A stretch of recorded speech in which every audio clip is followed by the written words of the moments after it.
Hello, everybody, and welcome to Behind the Green Door. No, What is it?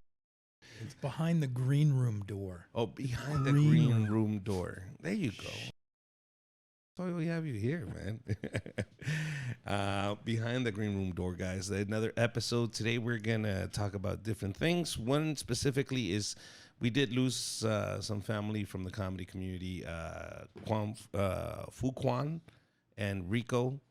Two comedians in the LA scenes, and Kay Quigley that did suffer also from the cocaine laced with, was it Fentanyl. Fentanyl? That's what I read. That's what. Yeah, that's what it was saying. Clark, in 20 years, Hey. bro. Have you seen this before? Is this like it happens? Like it's Wednesday? What? No. I mean, That's- have you ever had to deal with a comedian that? I mean, was whacked out on drugs? yes. Not to take it away from the tragedy that It happened. happened, yes. Yeah. Well, I think so. I don't technically do drugs or have done drugs, so I don't necessarily know what the signs and symptoms are of to check and see. You've never done cocaine? No. Never smoked weed? No. My kids are gonna watch this. Uh, Yes, yeah. I've tried weed. You've tried. I've tried the weed. You didn't inhale The weeds. it. I've tried the weeds. weed. My kids are gonna watch this. Kids are gonna watch this. It's legal now, but yeah, not until it was legal. Okay. So, Okay. Um, But you've been straight your whole my life. whole life, Out of just what staying healthy? Is it it just didn't interest me. didn't interest you? Okay. No. Okay. Did you understand why comedians consume so many drugs? Did you ever ask yourself why did these guys get so No, it's screwed up? it's in the it's head? not that why comedians do drugs. It's why people with money do drugs. Do you think it's the money? Oh, absolutely. Then why are so many poor people addicted to drugs? Because things like crack are cheap, Uh-huh. and what if cocaine was free, I would imagine a lot more people would be doing cocaine, and Oh, a lot boy, of poor if- people would be doing cocaine. I think everybody would be doing cocaine if it was Well, free. I wouldn't be, No. but whatever. Yeah, It's yeah, all right. okay, It's all but so yeah, so- No, I've been around what I think were comics that were coked out. Yes. how did you know they were coked out? What could you Um, see in well, them? The mannerisms, like Well, sweating, talking 1,000 miles an hour, fidgety, just let's go. And you can tell by their actions and their reactions on stage and the way they tell the material. When they tell the jokes over again, you know that there's something so off. you've seen comedians when they're on cocaine and then when they're not on cocaine. Have you seen them both, or when they're drunk? I and not? believe yes. Yes, Yes. yes, and you knew. Okay, this is the guy off coke right now. Yeah, because there's a comic I think we all knew who we're talking about, but that went on a dry run for quite a while. I think at least it was for him. And he would do shows and was working on coming back. He had it's on YouTube. He had in Northern California, he had a really bad set where I think he repeated jokes. He was doing material when the mic cord fell out and he was still talking. Oh, you're talking about Pablo. You're talking about Pablo. Yes, I we all like- know about I Pablo, like bro. Pablo. Pablo's I like great. Pablo. I like yes, Pablo. yes, I like yes. Pablo. But you could tell the difference. Oh yeah, when he Robert Hartman kind of steered, put him in the right direction, and I think had a come to Jesus with him, so to speak. And he came out the next few times around, and he was clean. I think. I remember that Robert talked about that. He talked about getting him clean, making sure Yeah. he was doing the right things, Yeah. putting the right people around him, making sure he took care of himself. Sober partners. Yeah, sober partners, That's what they people that call 'em. wouldn't Sober encourage, partners. because that does play a big part. I Oh, mean, yeah. especially Who's around you? especially when you're on the road as a comedian, it plays a huge part on who you hang out with and who you take on the road. Did I tell you the time about when at one of the clubs I was at the front door and we don't let guests just say, "Hey, I'm on so and so's guest list," and they'd walk in the door. So we would get the name of the person that says they're on the guest list and take it back to the comic, say, hey, it's, Ruby Tuesday is up there. Oh yeah, they're good. Bring them in, kind of thing. So it didn't put them on the spot too. So I would wear we don't have room, or, not at this time. I said no, even though the comic said yes. So the comic wouldn't feel bad. But this comic up front, I'm like, what's your name? And it was for Coke. Pablo. And he said, he goes, just tell him Coke's here. I'm like, oh Okay. Good thing. like, and tell them that heroin is on his way and meth is coming. No. Wow. It happens, man. But- Listen, it happens. And I think you do develop bad habits on the road, especially if you're alone, especially you're grinding out there, because you get to some small rinky-dinky bar gig in Wisconsin and you're just tired. And Don't hate on Wisconsin. no, I'm just saying, just not you're one of the Dakotas. You can hate on Dakota, yeah. North or south. Hating yourself. You understand? And then if you take somebody on the road that encourages that type of behavior, you'll come home and with if no you- money. If you put somebody with them, a support act that will help keep them on the right path. Or if you get the guy that's on the road with you going, yeah, I can get us an 8-ball. You're like, ah, fuck, all right. You know what I mean? It doesn't take a lot of convincing when your friend's like, come on, we're going to have a good time tonight. The 8 balls. The 8-balls. 8 balls. Oh, Yeah, my I had God. an 8 ball of weed once. You had an 8-ball of weed? Yeah. Shut the hell up. There's no such thing as an 8-ball. I know. I don't know. Like a 7-ball of weed? Is that what it's A 7-ball weed. Oh, my God. But, yeah. but Fuquan, man. Did you ever meet Fuquan? I did not. I did not have the pleasure. I didn't have the chance to meet him. Yeah. Rico? No. No. Kate Quigley, you know Kate. Oh, I know Kate Kugel. Did you have an idea that she was into coke? Was this the first time? I think she spoke about it, right? I don't know, but you kind of think that the LA comic scene, like most people, Yeah. go to parties and Yeah, there is somebody with blow. do There's, some. there's somebody some with coke. weed, there's somebody with coke, there's somebody with something. Yeah. Yeah. Yeah, that's crazy, dude. And I have friends that do coke that I told them, hey, man, just be careful. Just, and I tell them I love them. Listen, my uncle died of a crack overdose. Really? Yeah. So when he died from the crack overdose, we weren't surprised. You know what I mean? They said, your uncle died. We're like, all right. Like, we get it. Yeah. That's what crackheads do. But We- but yeah, Kate Quigley, yeah, I could see it. I mean, she's a model, she's a comedian, she's an actress in that lifestyle. I can see where friends around you are into it. Yeah. And I think that's the main key, man. It's if you party with people that do coke, you're gonna do coke. You know what I mean? Eventually it's gonna be like, yeah, fuck it, let's do it. It's acceptable, we are all doing it, and it's cool, fuck it. But if you're people that don't do coke, you're like, well, nobody has coke. And nobody says, hey, let's go get an 8-ball. See, none of them, like Eight I ball of made weed. you. Come on. You know what an 8-ball is, right? No. You have no idea. It's probably a measurement, right? Yes. Does it go by ounces or grams grams. or milligrams or Yes. It's centimeters? an eighth of an ounce or so. Yeah, an eighth of an ounce. This is how much I know about. I thought like an 8-ball with Coke actually in it. That's what I always imagined. An eighth. Like no, not an those- 8-ball. It's an in a eighth. magic 8 yeah, ball? they got You're like they carve it out and put the 1/8. Coke in it. Yeah. You'll soon see. 1/8. 1/8. That's what it is. Coke. Okay. Well, So that's good to know. Now I know. Now Thank you you. know. I learned that when I was 10.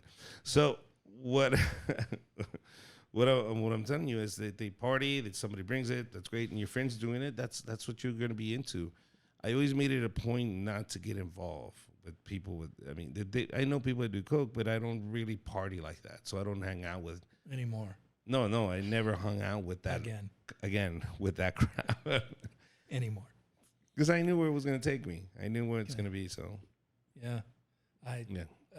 I can't imagine, and I would be devastated. And I think of it. I was texting Moranzio Vance today, and I told him I'd be devastated. I said, literally as a parent, I can't imagine how they feel right now. It's Oh no, completely yeah. devastated. You lost your son. There's Yeah, you Son, lost a daughter. daughter. You lost your daughter. Wow, that is crazy. Yeah. Yeah. And one of the things that my wife brought up is like that could have been the reason they passed away, but it could have been their first time, man. Yeah. It could have been There's a their lesson. like what I was Don't just do telling you. drugs. Yeah, like what I was just telling you Seriously. right now. What I was just telling you right now is you're among friends that do it, and it could have been your first time. And she was worried because Jack Jr. is a good friend of these guys, and they all hung out. And I was at the Ha-Ha. Jack wasn't there that night. I don't know. I think he was shooting something, but I remember being at the Ha-Ha, and you know he started posting stuff, and my wife says, "Were you there?" Yeah, and she's like, "Were they there?" I said, "No, they weren't there either." But yeah, Jack Jr. was talking. Yeah, they're good friends, but they weren't there that night. I didn't see them that night. And she's like, "Okay," because her thinking was like, "Man, I don't know if you would just go, yeah, I'll do a line, I'll do this." And I'm like, "No, that's not my scene." They know that's not my scene. So, but it's so easy that for you to just get caught up and say, "Fuck it, I'm just gonna do a bump. I'm having a good time." Isn't it really expensive? Yeah, it's really expensive. Well, define expensive. I mean, Well, if you have the money. right now you get an you don't have a 8-ball family for and- maybe $200, maybe $250. And An 8 how ball, much? yes. How much? I mean, I don't know. I don't have the I don't concept. know. I don't know. Is it the size of a quarter? Yeah, it a little. Yeah, about the size of a quarter, a little less. Like a sitting on the quarter- table? Yeah, is it yeah. a pile like you see in the movies? Or is it It's just like a little. it's just It's a little rocky. If it's good Coke, you have a little chalky. It looks like chalk, almost broken up, soft yeah, chalk. Good. And then I'll bring some next week. Yeah, I'll bring some let's next do week. it. Let's do Coke. How about Yeah. that, guys? Yeah, kids. Eh? There Actually, you it's go. funny because I talking about lacing things with fentanyl. I have 2 kids that are in college, and we've had this talk about. You hear that people they make pills. Like I know Oxy is a big thing right now, and they I guess they have forms to make the pills, and they dry and it looks like a pill. I don't know, Yeah. but people are lacing it so to make the pills to make more. So they're lacing it with fentanyl. I guess fentanyl is cheap, Yes, and very potent very potent. and stronger than heroin. Okay. So they So they lace it so there's more. So it's like 50-50. And these guys aren't chemists that make it. They're just like, all right, yeah. some here, some here. And then so literally one batch could be half as potent as the next one. It could be double. And so I try and tell my kids, don't trust anything from anybody. Yeah. And if you doesn't have a lid on it and you open it yourself, you really shouldn't be drinking it. Yeah. Yeah, like people were saying bad Coke was going around. Like, there's no such thing as good Coke, though. Like, that's the thing. It's always. Well, if you ask certain people, I mean, certain comics, yeah. Yeah. There is good Coke and there is bad Coke. You know, you'll know. Your the nostrils theory of will it, tell right, you. right. Your nostrils will tell you. Yeah, I'm not that. But Uh-huh. anyway, so It- yes, it- I'm sad to hear of the story. Glad Kate's okay. Yeah. And where do you go now? You just whatever she posted was something like you just don't go back where you were. So I agree. Yeah. You Move forward. Don't know where to start. I mean, you can't you- really start over. You just don't go back where you were. Yeah. No. You move forward. You just whatever's left, pick it up. Keep moving forward. Good luck to her. I know everything's a learning experience. You know, as an adult, I'm 43 years old, and I feel that everything in my life led me to make the decisions I made as a grown up. I think as she gets older, she'll realize, take responsibility and go, hey, it is up to me to make sure I take care of me. Like, don't let yourself go and party and run at 100 miles an hour. At the end of the day, everything's going to be there. Don't feel like you're missing out. I only knew her from the comedy scene. I didn't know her. I think I met her through Jack Jr. and Enrique. Enrique was really good friends with Kate, and I think that's how we met. I've only seen her a few times, but I mean, she's not on our Christmas card list if people still do that. But she's someone I've met. Mm-hmm. Yeah, I worked with her. She was nice. Not a lot. Booked her a few times. She would do any gig. She wouldn't care. Very funny, yeah, she's outgoing. great. I was like, she's still great. You know what I mean? But I think it's a learning experience Yeah, for her. I follow her on her social media stuff. Yeah. I stopped because my wife was like, "What are you looking at?" It's Yeah, Kate you're trying Quigley. to tilt your phone. You're like, can I see down? Yeah. Oh my god. But comedians, do you know any that you ever were a friend of a comedian that you were like, wow, it's breaking my heart that he's losing it, that drugs or alcohol are taking him away? No, I wasn't really friends. I was more on the business side of all relationships. It was I wouldn't say any comics are really my friend. There are By people that choice, you made a conscious decision. I don't want to be friends with these guys. I want to be able to fire them at the drop No, of a dime. it was the choice of keeping it a business professional relationship versus, going out and having a beer with someone. And I never really had any of those relationships. I mean, Were there comedians that you were fond of that you Mitch, preferred? Like Mitch Hedberg. Mitch. His last New Year's Eve that he did, he was when I was at the Hollywood Improv. I remember sitting at the bar with him and his wife Lynn, and just kind of talking, shooting the shit. I had worked with him, a few times. I was a fan of his. He was literally the first comic I saw on TV ever was one of his specials. When I remember my wife Susan and I sitting and watching his stuff, and it was just the funniest stuff I'd ever seen. Uh-huh. And then when I got into comedy, my first actual comic that I saw on stage was Craig Shoemaker, and that was at the time that was the funniest thing I'd ever seen. It was awesome. But no, Mitch Hedberg, it was sad to see him go. John Panette. I was in Pittsburgh the week that his show that he did in Pittsburgh wasn't at the Improv in Pittsburgh. It was at, I think it was at a venue, a theater. Anyway, he was scheduled to play. Yeah, because I know Panette was announced. And I remember going to the Ontario Improv, and the name was getting brought down. I was like, "What happened?" "Oh, dude, yeah, he's not coming. He passed away in Pittsburgh, but his wasn't a drug overdose, like diabetes or something, right? You sure? Something, because he was huge. Well, he's a big boy, but I think we talked last time about a comic that I had to go out and tell the crowd that the show wasn't going to happen with the headliner, because the headliner that only I knew and the team knew there in the club, that he was unconscious at his hotel room, and that was John Panette. Oh, really? When we had to cancel the show and put on the feature and the host, and I said to him that you're not doing 15 minutes, I need you to do 45. That was John Panette. And he passed out. He had a driver. I don't remember his name, but there was a driver that drove him every time, and good guy. Sorry, it's been a while. Yeah, it's okay. But he called the club number, the 909 number, and they relayed him a message, said, "Hey, so and so's on the phone." And I got on the phone with him, and he said, "John's can't do the show tonight. He's not feeling well." And I knew what that meant. And later to find out that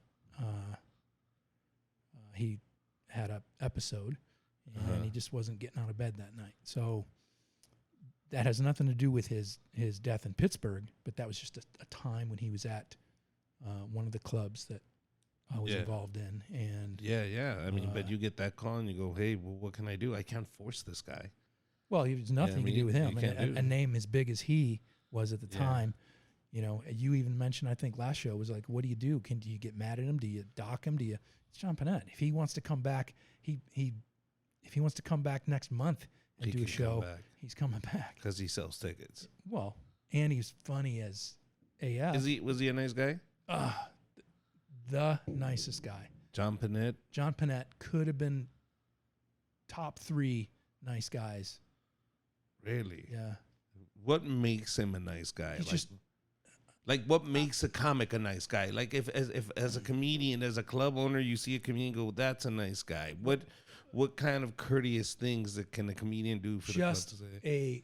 I don't say this a lot about men, but just a sweet dude, very caring, like, you know, Clark, how are you? Great, you know, just out of his way to say hi, you know, shake your hand, and just a genuinely super nice, sweet soul person. I do that with you all the time. Oh man, I'd get freaked out if you. I'd never call you sweet either. But you know, he was really good. And a funny story about that too. I remember, I don't know what year it was or when it was, but Back in 1984. back in so he's in the green room and he comes out of the green room. He's like, clack, clack. One of your staff stole my iPod or my iPhone or iPad, whatever it was at the time. And I'm like, no, can't happen. And he was just furious.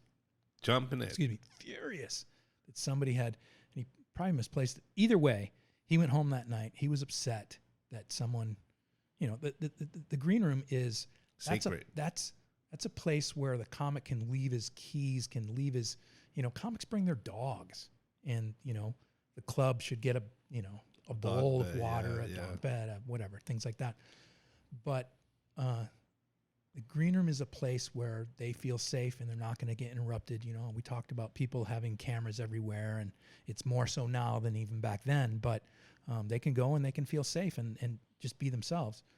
But he went home mad that night, and then the next day I had to go. I went to Best Buy, got him a new iPad. a new iPhone or iPod or whatever it was. Yeah. It was an iPhone, but it was like a Yeah, back then it This was is 2000 iPads. iPad. I think it was This was- what do they call iPod. This was probably 2007. Oh, yeah. 6. Yeah. That's, But got him a new one, and it turns out he hadn't backed up his phone ever. He didn't know how. He didn't know any of that stuff. He didn't know. Wait, you're supposed to what? And I'm, oh, okay. So all the stuff that was on his phone, and he would record bits. You know, Yes. like I talked last time about always writing or recording bits. If you think of something, you record it, then you go back to it, and you can elaborate more. Mhm. But he lost all that because he didn't back it up. Maybe that's what caused the heart attack, bro. He was in Pittsburgh. You motherfucker! I'm going back to motherfucker. That's not funny. Listen. If John Panette was there, he'd laugh. He'd go, "You're a dick," but he'll laugh. He was, yep, he was good. He was a good guy. Good dude. Did Yeah, he? there are also bad dudes, but we can talk about that later. Yeah, we'll talk about the bad dudes. Best guy ever. Jumping it. That I can think of right People now. that you would go, wow, I can't believe this guy's coming. I'm gonna have such a good weekend. Well, it has nothing to do with like that. Had nothing to do with seeing the show. There are only a handful of comics that I would leave wherever I am and make sure I'm on the floor to watch the set, and John Panette was one of them. Okay, that the handful of comics. I want to know Yeah. who is that handful of comic. Who was the other one? This is a good thing. It's not a bad thing. Well, again, I mentioned Maranzio Vance's name, but he is a young kid, and I say kid, he's probably 48. something. But Maranzio Vance is someone that I believe in, and I think he's got a bright future. Okay. I think Richard's just waiting for you to mention him. That's No. I'm talking about people. You know, as a club owner, right. you know you're gonna have good weekends and you're gonna have easy, cool, breezy, easy beasy weekends. You know Easy what I to mean? work with. Easy to work with. People you're a pleasure to see. They have good, you know. Again, I tried to keep things from a business standpoint, but there's also, I know I'm going to have an easy weekend with whomever because you know what to expect. So that makes it easy. If you plan ahead and you know what to expect, you're not going to get caught off guard. For example, we can go back to the Carlos Mencia thing about going 3 hours. And seemed like Ralphie May was someone who it seemed like they had a competition of who could put in the most overtime on the staff on a Saturday night when they did 3 shows. Shows were supposed to be at 7, 9, and 11, and the late show, the third show, wouldn't even start until 1 o'clock because Ralphie or Carlos were still going from one of the first two shows. And people would buy tickets. We would add the third show. Like we'd have a 7 and a 9 or a 7 and a 9:30. And then we would add a third late show, be it 11:30 or 12, or I don't think we ever went. We went 11:59 because the ticketing system wouldn't let us. It was the next day, blah, blah, blah. What? Yes, you were telling me. So the ticketing system. Anyway, would we take would add a forever. show. So people that had the 9, what was going to be the late show, they would cancel those tickets to transfer them to the late show because they knew that They were going to be running late. Yeah, I think we're doing this again because we talked about it last time. Are you glad? I guess that's a question for me. Are you glad those things are kind of? I assume they're kind of gone because, Joe Rogan was kind of like you mentioned last episode, Richard, that like they kind of want to take down. They want to be the underdogs, taking down these comics that would run these long shows. And No, I mean, we just brought it up on what are easy weekends. I can imagine, and that was one of the things is working with Mencia, running that late, meaning. But if you know you're always gonna, you just know that. Right. Like when you're managing a staff, guys, you need to take your break at when Carlos goes on at whatever time, you've got at least 2 hours. So Let me ask you this: fast forward. okay, Sorry to interrupt you, but fast forward from now, 10 years from now, God forbid this doesn't happen. Mencia is not as hot as he used to. He's not as trendy. okay, Sells half of the room. okay, Maybe sells 100 tickets per show. okay, okay. And he wants to do 3 hours. Does the club allow him to do 3 hours? Yes, because it's Carlos Mencia. Even though he's not selling tickets anymore. Yes, And the club cannot do anything to him. the club really can't do anything about a time anyway. Okay. I mean, even if he was selling all the tickets, he would do as much time as he wanted. That's him. And every time, it's funny. Every time, I would try and say when he got there the night, whatever it was, I'd be like, hey Carlos, there's that line's going to be outside. They don't know that they think it's the club's fault that the show's late. Can you please, can you give me a time when you're going to be off so we know when to drop checks? So we know, so we can time it and that was my hint to be like, bro, let me know when you're going to be off. And he'd be like, oh, sure. And he'd tell me, I'm going to do an hour and a half. And then he'd blow by that by an hour. Every time I would try and get him to narrow down a time, he would go extra long. Let me ask you, was it all new material? He would wing it. I mean, he's one of those people, kind of, I don't want to compare, but Eddie Griffin is another comic that would just rattle and just go off the cuff and didn't really have a set. So they would just talk about stuff, and they just have their persona, their personality. They're just funny. Their character. It all seemed to be different material. Now, from show to show to show, they would have, 6 to 10 topics that they always touch on, but it was never, it wasn't a set that was written and they memorized and worked on and tune, really fine tuned to make sure that each pause was on a laugh. None of that. They would just wing it the whole, Yeah. They didn't write. They just No, it was they just, wrote they on were just- stage. Yeah. Okay, because I was thinking in terms of the actual material. If the audience member going like, "Bro, I heard that last year when you were here, and you're giving me 2 hours of old shit, and I already heard your 1 hour." Richard, we talked about this last time too. Is that you don't go see your favorite band to hear all new shit. That is true. You want to Shit. hear The the classics. stuff you know. You want to hear the stuff you know. And then when they throw in a new song, you're like, yeah, it's a little catchy. Yeah. Yeah, but you also get fucking assholes that come like, "I already heard that one." Then fucking wait, there's a new one coming in a Yeah. minute. That's true. But again, it's Yeah. Yeah. You're gonna keep them all happy. That's crazy. People, we talked about this already, but it did worry me about the drug overdose that happened about 2 weekends ago. I mean, last weekend.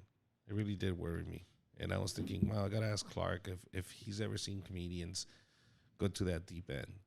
You know what I mean? Where you're like, ah, fuck, this guy went too far. Like, he was doing so well. Like, I can tell Dylan Garcia.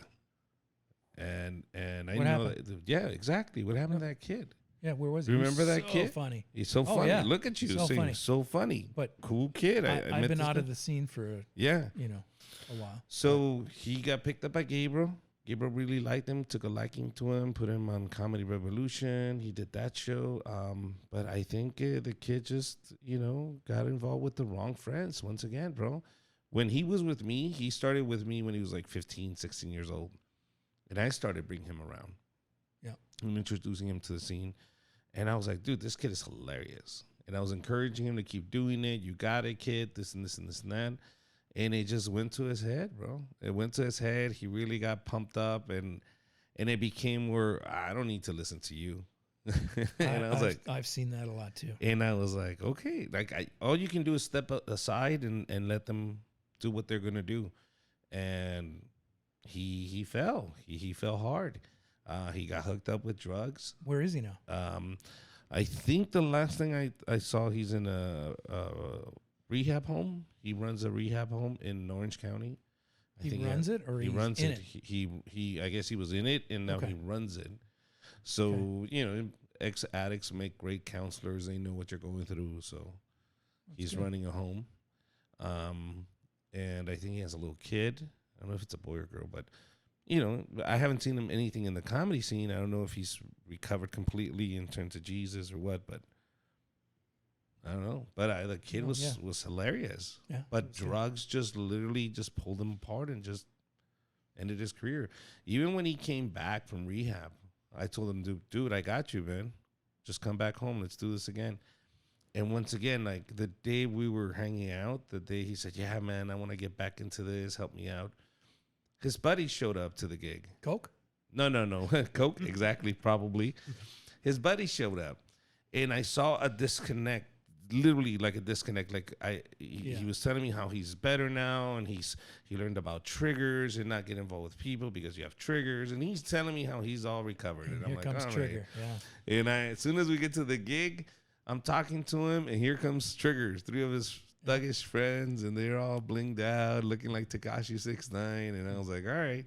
And it just literally, like, he just left with them. He was hanging out with them, and they took off. He said, I'll see you later. All right, bro. Later. Never spoke to him again.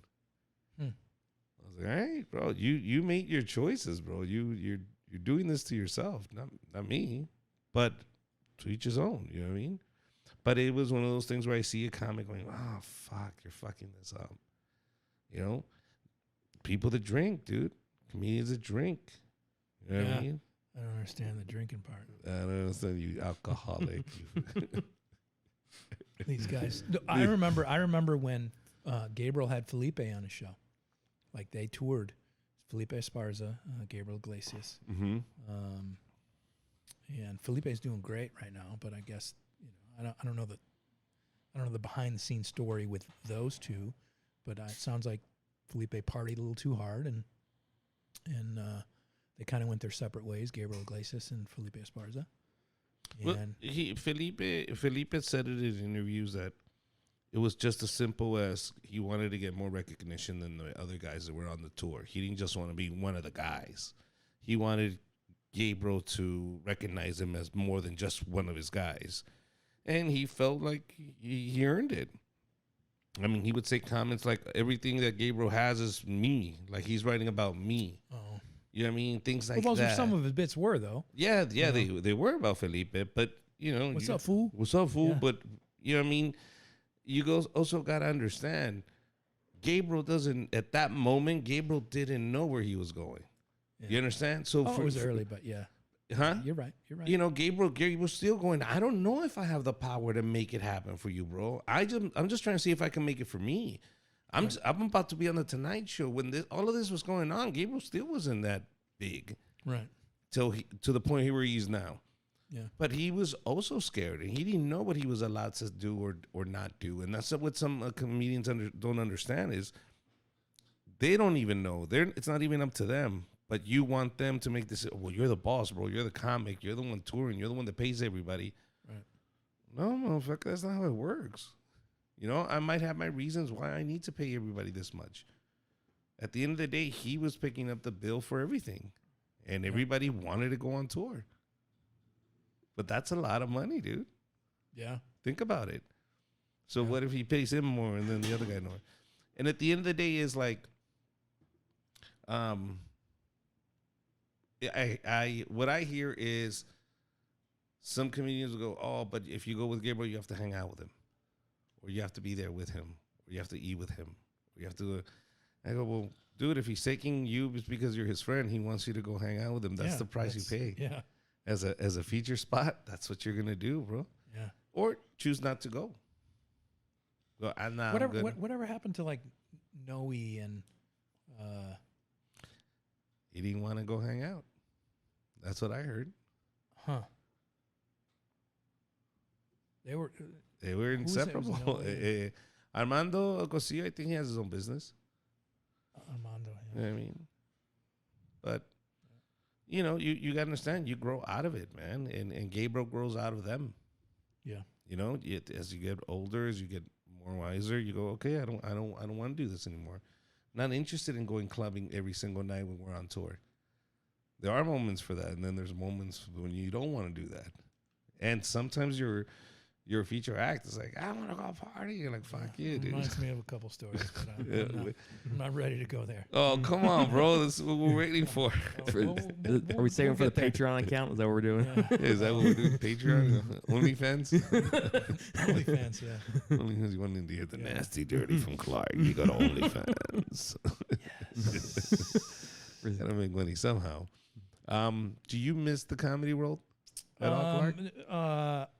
I do, but so here's kind of at least the way I tell it is that when Levity and I separated ways, my goal at the time was to create my own artist management agency, which I did, Kendrick Artists, and it didn't really get off the ground because COVID hit. So Levy and I went our different ways, our separate ways. The reason that happened, well, at least my side of it is, they basically got sick of me telling them what I thought they were doing wrong, as much as I was sick of telling them what they were doing wrong. So Levity, they kind of brought in some newer people that didn't have any comedy experience. They were hospitality people. Mm-hmm. And which is how most of us got into it. I was a restaurant GM when I came to the Hollywood Improv, yeah. They brought in some people that weren't really comedy people, which in hospitality, absolutely taking care of the guest. You know, hot food hot, cold food cold, great presentation, upselling, quality food and beverage. Great service. It's all about that. Second show is a little different because you got to, flip the room, seat however many the room seats, and get the, 2 items throughout the show and drop checks and pick up and another round, blah, blah, blah. But again. Well, I remember at the Ontario Improv when these changes were being made. I don't think I forget his name. He was just a rude manager, man. Drew. No. It was a Drew? Never mind. That came out of nowhere because that was one of the guys' names that I was referring to that were great hospitality backgrounds, but didn't really fit in with the comedy. Stocky guy. Oh, I hired a guy. That was in Ontario. Yes, in Ontario. I don't remember his name. Yeah. Steve On. Which I don't think he's around anymore. No, he didn't last long. I don't remember what happened. What happened with him is he was really rude, dude. Like he was rude. Like he was rude to the comedians. Like he was very disrespectful to everybody. And I think he must have pissed off the wrong comics. Wanda Sykes. Wanda Sykes he pissed off? Mm-hmm. Okay, there you go. See, I knew it. Yeah. Because he doesn't have manners, bro. You have, a comic shows up late, all you do is stretch the show and you can't get mad about it. You just said it. Correct. The headliner, not the opening act. The opening act gets fired. You go I get better another. believe it. Right, Yeah. right.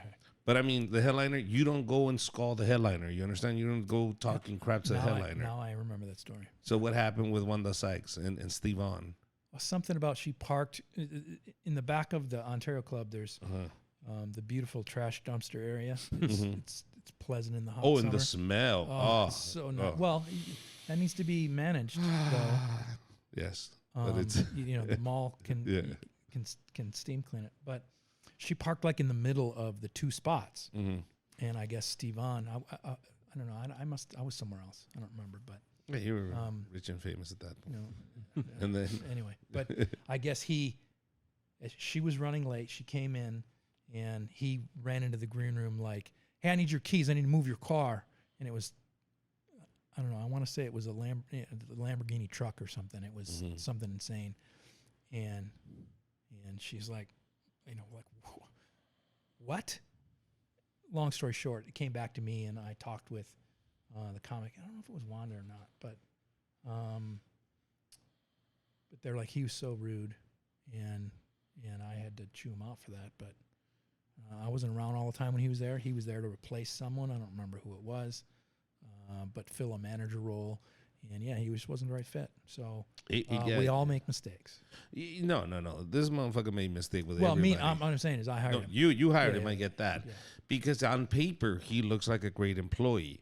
Do you understand? On paper, he checks up all the boxes, and you go, okay, he knows food handling. He interviewed well, yeah. Yes, and you go, wow, years of experience in the... Didn't fit in with the culture of the comedy club. Did not. And I understood, yeah, you run a tight ship. You're a yes and no man. I get it, but you're dealing with people that are not used to be dealt with that way. So in the industry where I feel that I pay your salary, you better not talk to me that way. Do you understand? I'm doing you a favor. I'm Wanda Sykes. You don't tell me, give me your keys. You know what I mean? You're lucky I'm here. I'm leaving. Fuck this motherfucker. And that's it. You lost Wanda Sykes, and she says, I never want to do your club Never again. want to play that room again. Yeah. No. True story. So, but that's kind of where I was going with the two people that Levity hired to be the higher ups. They didn't really know the comedy scene, and that was they didn't really, in my opinion, they didn't really fit in with the scene either. The comedy, they weren't quite the right fit for what didn't make them the right concept fit? Needed. What didn't make them? When I started in Hollywood, I was hired as the GM of the Hollywood Improv back in whatever year. Oh, I wore a suit every day. I wore a suit and tie. I remember Rita busting my balls, And when they finally she broke me of that, and I never wore a tie ever again. So after Rita busted my balls about she used to call me corporate. That was my nickname. Hey, corporate. But I would, true story. And I was always that way too. But that's not really the feeling of the comedy club world. It was, it's not quite suit and tie hospitality. Did you ever have any say in the bookings? Yes. You did? In terms of what? It's because Rita, when you were there, Rita did the bookings, right? Or who did the bookings? Katie West was doing bookings. Matt Coleman was doing the bookings for the Hollywood Improv. The booker for the Laugh Factory. Drawing a blank, sorry. I think she's booking the Laugh Factory now too. Okay. She worked upstairs with Aaron and Katie. Okay. In the booking office, it was upstairs at the Hollywood Improv. Now now there's a podcast studio, if it's still there. I don't know. It's still there. When I was there, it was Second City was right next door to us, and the lab was Second City. But did I have a role in booking as a club? Not at Hollywood. Nobody does except for whoever books it. Nobody has I think Rita books it now.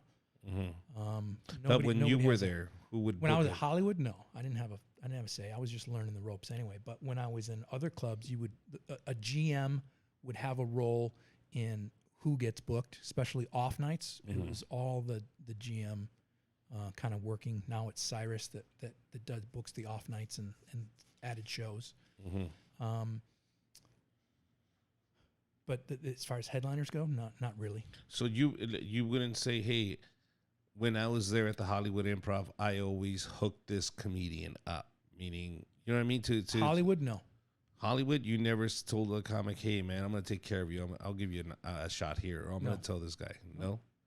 You could have. Why It's the didn't Hollywood you? Improv. So what? Why couldn't you help somebody you I like? was new to the business. I didn't know. I mean, I gave you a shot there. Yeah, you did. Look what happened. Look at that guy. Fucking can't do People no make fucking- mistakes. Hey, You know? hey, what are you talking about? What mistakes. one of the best shows, bro. Friday, Wednesday. Rewrite everything. Yeah, bro. But that's what I'm saying. No? All right. Just wondering.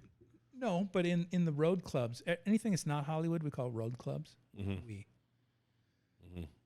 are The- called the rooms are called road clubs. Yeah. So road clubs have the actual club leadership has a bigger impact, especially in out of state clubs. It's solely on them. At least it was back in the day. As Okay. far as who gets booked on your Wednesday, Thursday, Sunday. My question is that I talk to certain comedians that are on the road and they tell me, look, man, maybe 5% of my fans come when you're just starting or you're trying to build yourself a name. You have a little bit of a following, but really the club promotes and tells them, hey, this guy is coming. And my question to you is, why don't they do it here, like at the Ontario Improv? Is it that they're saving their list and they're saving all their guests for their weekend shows? Or why don't they help like promoters? Why does let's- the brand not promote? Yes, like for- the Ontario Improv, for example, or any comedy club itself. I mean, most other clubs that are on the road do it for their acts, meaning the Chuckle Hut in Arizona is promoting my name like crazy. Yeah, But yet- but the Chuckle Hut in Arizona, you're the weekend headliner. Yes. Well, so anytime there's the club's money is going to go behind the weekend headliner, be it radio, be it social Because that's media, their biggest act. because that's that's the bread and butter. If you're going to book an off night, a Wednesday night, Mm-hmm. the person you book should be able to carry their own weight and promote themselves. That's why they call them a promoter shows. Mm-hmm. So, But they need to understand that the club is not going to do shit for you. Meaning they think that I don't want right, they what- think what- because what- I got a show at the Laugh Factory, That you would- I made it. Yeah, and Yeah. no, but okay. So now the Laugh Factory, of course, is going to tell them, right? And then nothing, not even a mention. Like you're damn, bro. At least put me on the calendar. You know what I mean? It gets to that way. Again, it's back to spending your money wisely, and it's not unlimited. You know, if your advertising budget is 1.5%, 1.5% of nothing's nothing. So you need to spend your money on the weekends to make sure that you're selling tickets, because that's when people can go out. Wednesday night, if Nick, you're the promoter for a Wednesday night, you need to work your ass off to make sure that the room's full. If you don't, Yeah. if the room's not full, you're not getting another Wednesday. Yeah, and Nick needs to know that the club is not helping you, Nick. This is Well, the reality. I mean, the club will have it on the listings, and we'll have it on the, we'll refer it, but yeah, but they'll they refer it to, to all its people in its email blast. But back in the day, we had calendars, paper calendars. That not get a paper calendar. Josh and used to do. in, What's up, Josh? but you'll notice that I'll get to certain comedy clubs. Let me change the subject because I wanted to talk about diversity. Okay. In terms of clubs, were there ever mention of comedians not being allowed to do certain shows because you thought, oh, they're not gonna get this guy, like a black comedian, go, oh, he's too ghetto, that's not for this show, let's not call that guy. Oh, that's I don't think. I'm not saying that you were racist. Is that you made a decision, conscious decision, saying this guy Club won't fit the operators did not have that much of an impact. Okay. Input into. bookings. Let's talk about. Let's go back to Ontario. On a Wednesday night, I would have input on who I'd book on a Wednesday night for Barry Wallace, for example. Second show on a Sunday. I wouldn't put any other comic or any other promoter other than Barry on a late Sunday show, because he's the guy they can bring people in that are like the Late Show on a Sunday holiday. No, I'm talking about in terms of diversity. Like, you understand, there people don't go to the Hollywood Improv. Latinos don't go to the Hollywood Improv. In terms of, like, if you see the percentage of people, you get 2 or 3 Latinos in the audience at the Hollywood Improv. Do they go to the Comedy Store and the Laugh Factory? Once again, 2 or 3 people. So what are you saying? In terms of, there is no, for example, what am I saying? If there was more diversity in the shows and in the lineups, where it was a little bit fair, you'll see the lineups and you'll go on the entire Comedy Store lineups that they put up, not one Latino, and maybe Jesus Trejo or Francisco Ramos. I like Jesus Trejo. I like them both. They're great. I like Francisco Ramos. But that's all I see. Okay. Okay, Well, and then I go to the Hollywood Improv. Hold on, this is even worse. The Hollywood Improv. See nothing for months. And then I'll see maybe Francisco Okay. Ramos or Again, Jesus Trejo. back to what we were talking about earlier, and that's as an upcoming comic, you need to know the person that books a room. You need to have a relationship, or at least know who they are. You know, this person books the Quacky Shack in Albuquerque. So when they ask you to send your availabilities, you need to do that. Some booking people get a bad rap, at least not to their face, but away from there, that they only book comics A, B, C, and D. It's because that booker only knows comic A, B, and C, and D. I mean, of course, they know every comic in the world, but for me, if I'm the booking person and I know I have Richard Villa's availabilities right here, and I know I need to fill a feature role in Houston, and I see that you're open this weekend, I know I can call you because you sent me your avails and I have your phone number and your email address. And I can say, all right, I can fill that spot. And I'm going to email you or call you and say, Richard, I need a spot in Houston. Can you do it? The shows are April 7th through 9th. Yes, you can do it. Okay, check. But if Nick, all he does is bitch and complain that he never gets spots, but he doesn't call or have a relationship with the booker of a room, that's on Nick. You need to be relevant. You need to be in front of them, and you need to be, and don't be late to a show. I've thought of that. We talked about some of the rules that if you're an opening act and the headliner beats you there, that's a problem. Yeah. That's a huge problem. If you're an opening act, you are there early, and that takes stress off the club operations teams too, because then now the host isn't here. You're like, oh, okay, what are you going to do? So you need to make sure and play your role. But this is a good question to ask, because I want them to understand, and you're absolutely right. If the booker does not know you, she can't book you. He or she, yep. He or she, okay? If they do know you and they don't book you, they still don't know you. Do you understand? You got to build a relationship with that booker if you think it's worth your time. At the end of the day, this is all building relationships. Managers and agents, their value comes in who they know.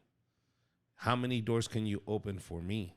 That's really where their value comes in. I look at it that way, where your years of experience and your connections in the business can open all these doors. I'm in charge of the talent. You're just in charge of opening up those doors, because the more opportunities, the more doors you get open, the more you can prove to it. But that's a good manager in my eyes, or a good agent, is somebody that can do that for you. And CAA and these big companies are just so well connected, they're all scratching each other's backs. So it's kind of like, all right, give me 2 cooking shows and I'll give you a reality. All right, fuck it, I'll do this, I do that. And that's really how I look at it. They're all the big boys playing with all their big toys, and they're comedians, and they're all well connected. But you have to know the club owners. You have to, if you, go ahead. Well, I was going to say, another thing is that you could also be a booker and just not care for a comic's material, and then you won't get booked. I mean, just because you think you're funny, Richard, doesn't mean you're funny. It's what the guests, the people that are buying tickets or getting tickets, think of you. Just because you think you're hilarious doesn't make you hilarious. No, but are you giving a chance? Are you given a chance? Because you're saying that I'm not funny. You're the booker, and you're saying I don't care for your material. Well, I don't think that. Sorry, I even mentioned that kind of because I don't think that's necessarily true. I don't think that any booking person that I knew would, feel would actually go that route. No, they will. They will, and we do it all the time. It's called non-bias, meaning we don't know we're doing it. Meaning we're so used to something that we do it automatically. It's like a survival instinct. You understand? Okay. We all do it. The thing is, we have to recognize we have it. Meaning, if I'm a booker for a comedy club, I need to take a step back and go, am I representing this club wisely? Am I giving these audience a mixture of comedians? Meaning, it's not up to me. It's me giving an opportunity to an Indian comedian, Latino comedian, a black comedian, and an Asian comedian, because there's so many out there. Why don't I give them a platform to prove themselves? Now, you didn't do well. Next week, I put another Asian comedian, because I know that the audience is going to look at that stage and go, wow, what a diverse crowd. What a diverse mixture of comics. I didn't like the Asian guy. Okay, but maybe next week you'll like the other Asian guy. There's a door I don't want to open. But why? Well, meaning diversity. As a booker, you go, I don't think that's going to be funny. No, I don't think that's what my audience. Let's not go down there, because that's not what I'm saying. I'm not saying they're discriminating. They're discriminating their own favorites possibly, but I don't think it's fair to say that about any booking person. No, you can say that. I'm telling you, people do it all the time. I do it all the time. We tend to book people that we relate to because it's easier. I understand this guy. I'm not gonna have to deal with his manager. Oh, you know what? It's easier. I don't need to deal with his posse every time I book this guy, because one person that you book, that let's say it's an African American or Latino, and he always comes and he brings trouble. He goes, yeah, you know what? I'm not going to deal with Latinos anymore. We all do it in society, in our workplace all the time. We don't mean it to be mean, but we try to make sure that we use our instincts and our gut feelings to go. Well, you also want to book the people that are going to flow well. You don't want to put. I don't want to put, some hardcore. Yes. Racist person on a show with. But this is a problem. It takes effort. It takes effort to consciously say, all right, I'm going to make this as diverse as I can. And I know I can't put all of them together, so I have to do a little bit of homework as a booker. No, I think, I think there is. There's not a diverse audience up there sometimes. It's only white, or it's only just literally or mainstream guys. There are many shows, especially in a more urban room, that you get to know the regulars. And there are many people that only come to specific shows. Mm-hmm. They don't come. You don't see them at another show because you don't bring the talent that they want. Do you understand what I'm saying? Yeah, they'll come to Bone Better Mondays, but then you bring some cracker ass show on Wednesdays. Why didn't you give me one of these black motherfuckers in there? What I'm saying is you'll have D.L. Hughley, Bruce, Eddie Griffin, and you'll see the same people coming for that show, but you'll never see them come out to see. You know why? Because you can bring, come out to see. But I'm talking. You give them chocolate sundaes, yes, and Bruce, and all these guys will show up. And we're talking about big names that would fill up anyways. But these great African American comedians that are killing it, but yet they won't get on Wednesday on what do you call it? Orange, the whole thing. What was it called? You got me. Orange, what? Like, you're talking about lesser names on like no. Like I had refry. There was chocolate sundaes. There was a theme show. Theme shows. There was another theme show. With Dane Cook used to do it all the time at the Hollywood Improv on Wednesdays. Comedy Juice. There you go. That's what I wanted to do. Orange juice. Comedy Juice. Comedy Juice was a melting pot of huge names, but they were all white for the most part. I didn't. I noticed. I've never been to a Comedy Juice show. Comedy Juice? Never been. Never been to comedy. You even had them in Ontario. Comedy Juice. It was on a Wednesday, right? Yeah, it's on a Wednesday. But the Hollywood Improv was every single Wednesday. Not when I was there. Okay. Well, when you It was weren't there, developed but after I was but I'm telling you, it was a theme show, Yeah. and But that's who was booking it. It was Scott Richardson, right? whoever was booking it. But then my show, they would say, "Here, you need to put these comedians in." Okay, now here's Okay, then why don't you put other comedians, just like you shove comedians into my show? Why don't you shove them into Comedy Juice? They were Latinos. has nothing to do with Latinos. Okay. What it tell has me. to do with is a bringer show Mm-hmm. and what's viewed as a bringer show. If I'm going to book these 5 comics that might not necessarily be funny, but they're going to put me over my numbers to get my bonus, Mm-hmm. they're all going to bring 50 people. I'm always booking these guys. And the Yes. show sucks because Yes. they're not funny. So I reserve my right to insert comic B into your show because your show's not that funny.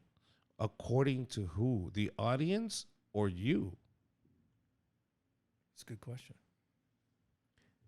I think It's a it good question. That's a great question. So, according to who? Well, there's a level of According to who? Because there was a guy that used to smash watermelons. Gallagher, absolutely. So where's the level? A level of what? People love that shit. Yes. Now, I think it's stupid. I don't think that's comedy.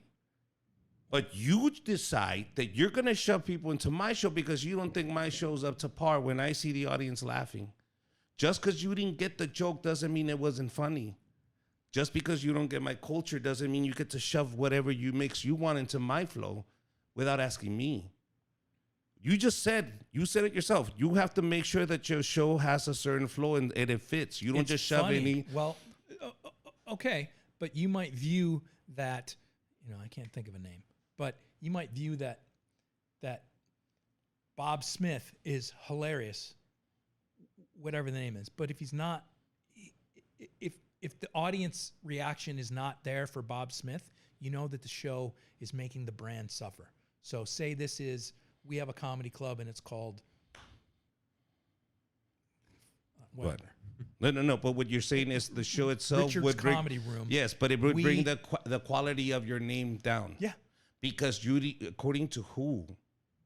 According to who was it bringing the comedy club down? According to who? Well, According to the people that didn't understand why those people were laughing? Were they laughing? They were laughing. Why did they keep coming? Because they get a free show and it's a night out. It doesn't matter. That's why they come. That was the deal that was made, though. It doesn't matter. They come and they laugh. Well, all right, define laughing, because who decides what a laugh is and what's not a laugh? Because I know what funny is. Yes. And I know Asian funny comics, I know black funny comics, I know Latin funny comics. Yes. There's even a couple white ones. Yes. But there are people that smash watermelons. Okay. That have a fan base. So funny. I understand that funny. I don't like ventriloquists. Exactly. But they sell the shit out of tickets. Exactly. So Okay? Let's judge it by door numbers. So let's do that. Let's just talk about how much money's coming in through the door. Okay, when you book the comedians when they book the comedians into the Refried shows or my shows, we sell any more tickets. They wouldn't even give me the name till then. Comedy Jews knew that Dane Cook was coming. I would beg them. I don't care who you're bringing. If you're bringing a big name, good. Give me the name so I can tell fans and I can promote this. Nope. The day of. Here's the list. Well, half the time is because the people in Hollywood didn't know who was going to be there because they don't call and let them know until that day when that they're going to be there that night. Okay, but back. Those lists don't get made until that day. Yeah, okay, but back to this is who determines what funny is. You understand that? That worries me in terms of diversity. Who determines what funny is and who determines what's really a laugh. Exactly. It's all relative. But the show would flow fine the way I have it set up, and then you put a guy like Ron White. And I'm going to tell you, I was there when Ron White went up, and then Alex Raimundo went right after him. Ron White goes up and eats a bowl, okay, in front of a Latino audience. All of them sitting like this, hating his entire show. I'm cracking up because I'm a huge fan of Ron White. I even said, thank you, sir, for coming. I took a picture. I kissed his ass. I was so As fucking... you should. Exactly. I'm like, oh, my God, it's Ron White. He goes up there. Eats. Yep. All day long. And he's like, fuck. He gets off and he's Tough pissed. room. Yeah. Alex Raimundo goes up there and destroys the room.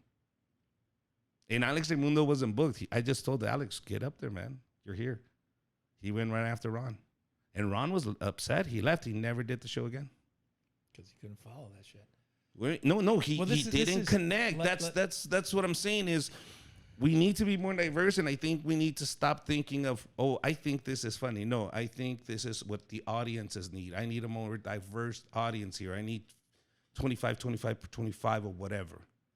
But I want to be able to cater to everybody. You just mentioned in the last segment, we're talking about your all Latinos, Latinas, Latin folks, whatever the word is.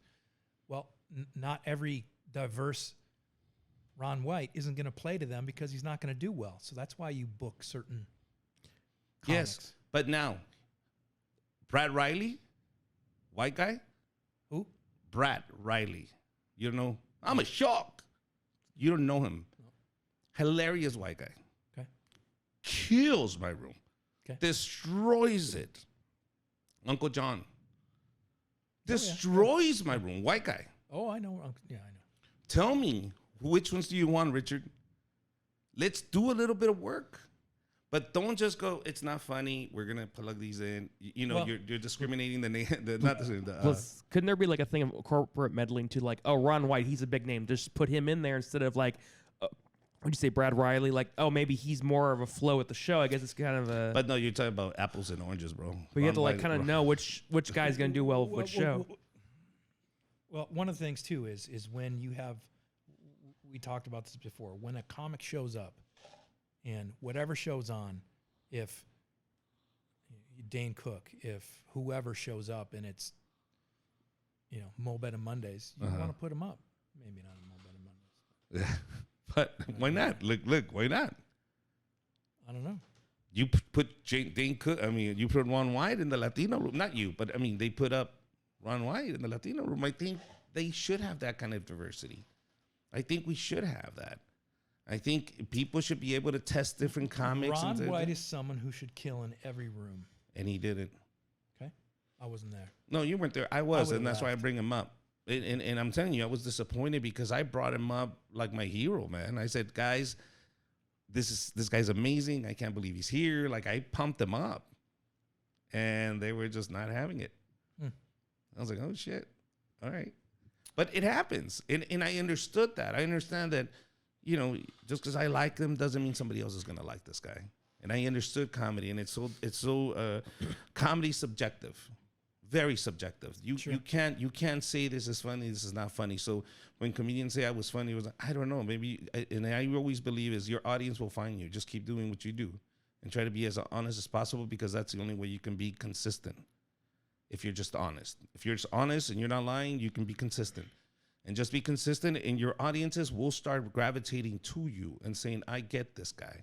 Every time he opens his mouth, I get it. And they'll find you. That's it. You don't need to force it. You just need to fucking just be you. But you also need an opportunity to be in front of diverse audiences, different bookers, directors. They're at the Hollywood Improv on those Comedy Juice nights. Mm-hmm. They're there. And they're sitting there not laughing. And no. But they can see around going, am I missing something? Because everybody else is laughing. And even if you eat shit, at least you got an opportunity to say, okay, they didn't get it. But what if they do get it? But you got to remember, too, is the people that are around comedy all the time don't laugh out loud. No. I know it's funny. And people, I remember being in a room and guests would come up and say, do they train you not to laugh? But I'm dying inside, but I don't show it on the outside because you're numb to it. Yeah, you don't have to show it, but you can recognize it. You might think that you ate shit. Doesn't mean you did. No. Just because I'm not laughing or whoever's not laughing, it doesn't mean. And at the end of the day, that person, that producer, that showrunner will make his own decision, and he's going to make a biased decision. You know what I mean? He's going to go back into his instincts and his non-biased, and he'll be like, oh, and this biased decision go, oh, fuck, I don't know. I don't think I feel comfortable working with this guy. I don't think I'll get it.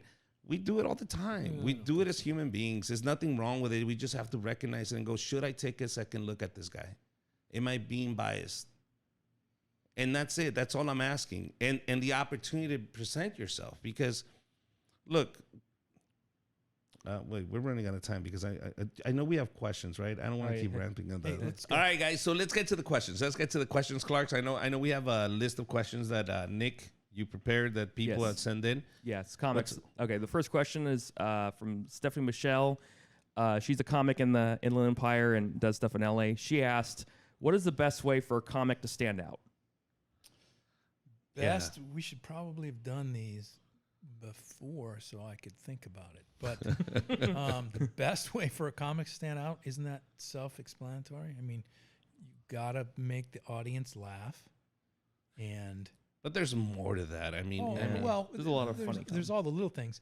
Well, again, it's all subjective. It's all based on what you think's funny. There's some days when I might not be in the mood for a certain joke, but but in terms of a comedian stand out, in terms of a booker, in terms of you know what I mean, like something makes you memorable to that booker, says, "Wow, I like that." One of the things is also making sure you're in touch with the booker.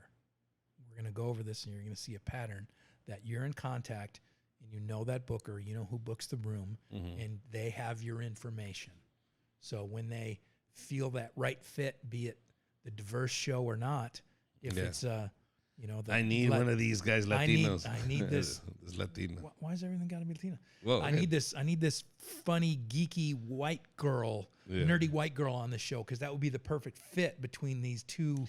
And it happens. Yeah. So if this geeky, nerdy white girl had sent in her avails and there's her name, and I'm the booker, and I'm thinking this is what would flow good with the show, I'm going to call that person and book it. However, a lot of the big names, everybody, are bringing their own support all the way through, from host, feature, all the way through. And I was going to bring Just that so up. you know.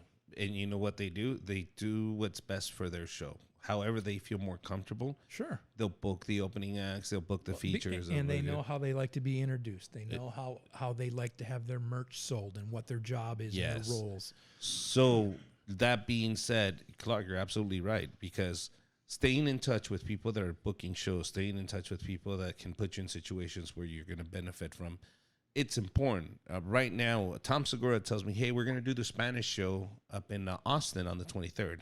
And I'm like, "All right, great." And he says, "Can you book a girl in Texas?" I'm like, "Sure." I said, "Why?" He says, "I like a girl. I like you, a girl, and me. That's how I like the show. I like the flow of that. Find me a that girl." was a good way to tell you he likes you to host. Yeah, that. Or, but he gives me the most time. You know what I mean? True. Yeah. True. Yeah. So, so I said, "Great. Is this how you want to run the show?" "Yep, that's how I feel comfortable, and that's how I want to run the show." And that's how you run the show. Yeah. But if this person wasn't in touch with me, I wouldn't have booked her. Yeah. If she wasn't in my radar, I wouldn't have thought of her and go, "Oh, there you go." There you go. And she's like, "Oh my God, why me?" I'll be honest, this is what the headliner wants. Because you're a chick and you're the one that. He said, "Yes, this is it." He saw your stuff. But standing out, again, back to that, is just being funny and being in touch. Yeah, and being yourself. I mean, I think it in the long run, you fake it, you can't fake it that long. I mean, if you're the girl with the cowboy hat and then you get tired of fucking carrying the cowboy hat, you're gonna lose your personality. Yeah, you know what I mean? Cowboy hat. Don't fake it. All right, what's the next question, buddy? Okay, so the other next question is from Lee Lynn. She runs a really cool podcast about business and stuff like that, and she also is a comedian. She says, "How are comedy clubs staying competitive against TikTok and YouTube?" Well, I'm out of the game a little bit, but how are they staying competitive with TikTok and YouTube? Two different businesses. Yeah, it's not apples to apples. But the live experience, AMC theaters, for example. Yes. I'm telling you, there's nothing like going to a movie in a movie theater. I don't care how many times you're going to play it at home with your awesome surround sound. You got to see a movie in a movie theater. I can't wait until Top Gun comes out. Okay, I totally have to see that. I totally. A comedy club is different than watching it on TikTok or YouTube. But we've never experienced a pandemic like this. Agreed. So, Am I crazy to want to go back to the theaters? I don't know if I want. We've I think talked about this, but there are a gazillion people that will go to a theater, and there are a gazillion that are like, Yeah. I don't know. My wife is one of them. Yeah. You see what I mean? She's like, I'm not going to a theater. And You see what I mean? then you But- have that Monday night in Chino when some whack job goes and toasts the only two people in the freaking movie. You see what I mean? Yeah. But I'm telling you, for the most part, Yes. going to see a movie in a theater. I is the way think to go. going to see a movie in a theater is going to be gone. I think I in my opinion, I think AMC is going out of business. No chance. You don't think so? Nope. I don't know, man. They might slim down some theaters, just like comedy clubs. I don't think all of them are going to make it. Yeah. There's not enough investment in developing that next bench. I was talking to a club manager today, and they were mentioning that the real focus that some clubs are having right now are doing paid tickets versus doing any comps whatsoever. And my point to that club manager was, well, you need to have a balance. As I was trying to tell you, sure, if you can sell 200 hard tickets, that's great, but you have 100 empty seats in a 300-seat room. So you need to allow comps. You need to allow the club and insist that the club brings new people. With technology, you can control who gets the email blast for the free tickets and who doesn't. And if someone already got a free ticket email blast for a Latin show that you're trying to fill, they don't get another one this year.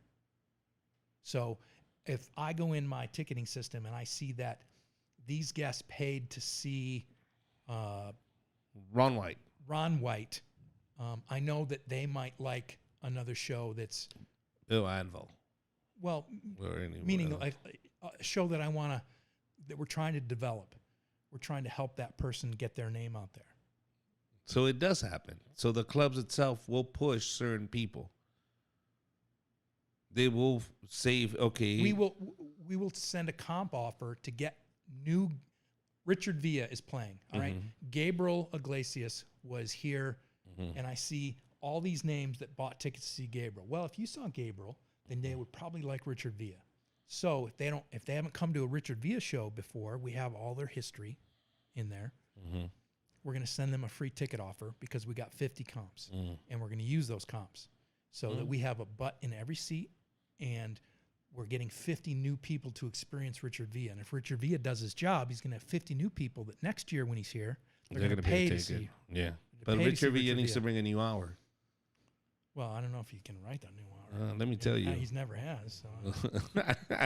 Hey, fuck you too, man. I'm just kidding. No, I'm just Anyway, kidding. but So, next question. Okay.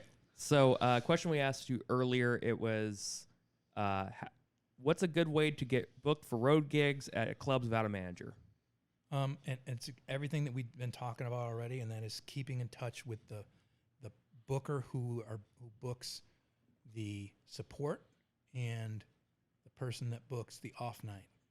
So a lot of times there's one person in charge of dealing with all the crazy agents and all the crazy requests of a headliner, weekend headliner. That's a full-time job. And then the other stuff, there's a separate person. It's being in touch with the right person.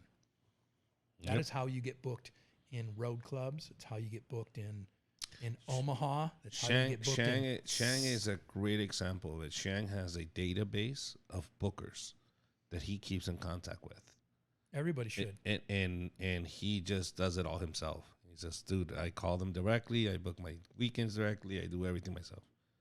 And these are all B, C clubs that he's at. Why doesn't everybody do that? Because they're lazy.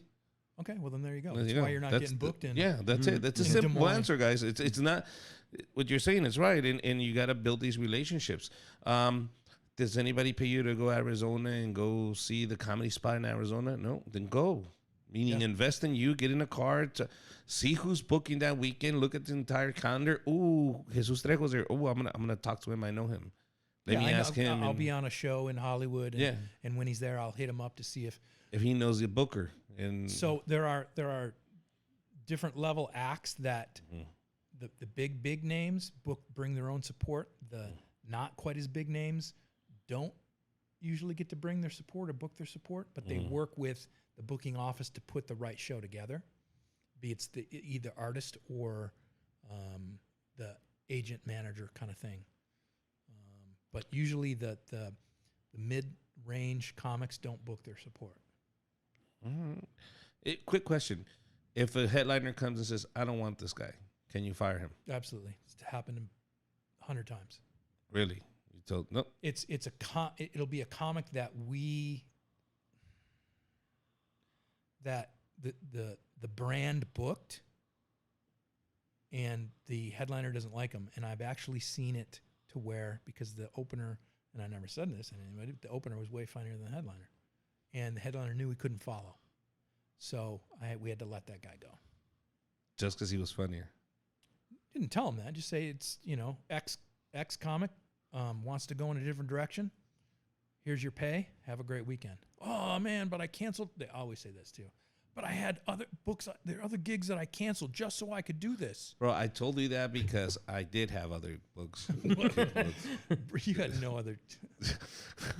Bruce, seriously. Bruce. Love you, man. I canceled 3 other gigs just so I could do this weekend. And can you give me a ride? I love you, Bruce. All right. What's the next question? Next question. This guy, he also sent me the last question. His name is Johnny Gold. He's like a 17-year comic veteran. He says, what's a good way? Who do you send a video to, like to clubs and stuff like that? I don't know how it's done anymore with technology and how it's advanced. Back in the day, you literally would send a clip to the same people I'm saying to be in touch with. Bookers and stuff. I don't know if that's how it's done anymore. I would think that you just have to have something on YouTube, kind of reach out to, I don't know, say it's Cyrus with the Improvs. Hey, my name is Nick Manfredi. What's your last name? Nick Lanny. Nick Lanny. Sorry, Nick Manfredi. It's not Jamie. So. This is my name, and here's a link to my video. If you have time, take a look. So, and I would imagine on their weekly calendar, they probably have Tuesday morning from 9 a.m. to noon is they just look at videos and they make notes. What if you have representation? That's their job. That's the their job. representation should be getting. Okay, and if they're not getting any results, then you either do it yourself or find someone else to do it. Okay, do you think that's if you're not getting any results, do it yourself, make a phone call, or should you stay and say no? Reps shouldn't be getting my no. work. Just because you're repped by a reputable manager or agent and you're not getting dates, you need to make a change. It's like, look at any pro sports team. The team has a bad year and they're firing the manager. They're not firing the quarterback. They're firing the manager. There you go, guys. Right now, if you're up there, guys, your manager's not getting you dates, just let him go. Move on.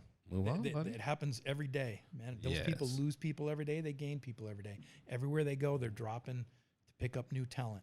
And because they're repped by this person, believe me, they're in the showroom and they're talking to that comic because they want to rep them. Volume.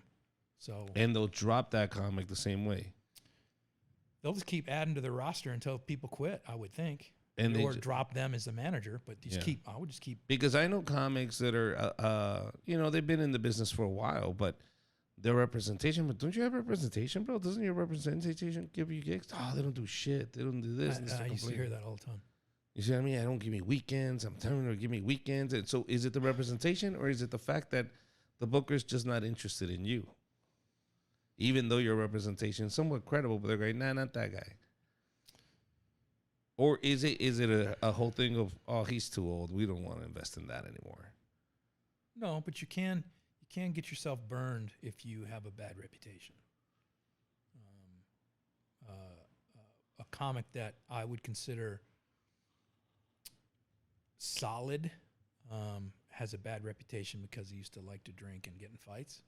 So doesn't get booked almost anywhere. He's going to end up playing cruise ships pretty soon. Yeah. Yeah, but the reputation you build. Yeah. You gotta so take care of it. You gotta face your demons, quit doing 8 balls of weed and 8 balls a week. Look at you. Back in my day, we made our own whiskey. in my day. Did we answer the question? I don't even remember what it was. Yeah, about where to send a video. I guess is there a It's a link now, and Right. keep to know who the bookers are. Build a list and make those bi-weekly calls or emails. That is it. And he stays busy. He's on the road every single day. He's out That's what there. you should do. All right, guys. Well, that is it. If you have more questions, please send them our way. If we don't answer them, we'll find Nick to look it up, and maybe somebody else can Google it, and we'll give you an answer. But we'll be back here next week. When are we doing this again, Clark? When do you want to do this again? 2 weeks. 2 weeks? In 2 weeks. Do you want to do with Monday Night Football now? Do you want? Hey, I don't know your schedule though. Yeah. Nick, would Tuesdays be open for you or no? He has swingers parties on Tuesdays usually. So, but yeah, let's get out of the podcast. Goodbye, Okay, everybody. all right. We'll discuss that in a minute. Thank you very much for joining us. This is Behind the Green Room Door. Got it. See you. Bye-bye, everybody. Yeah.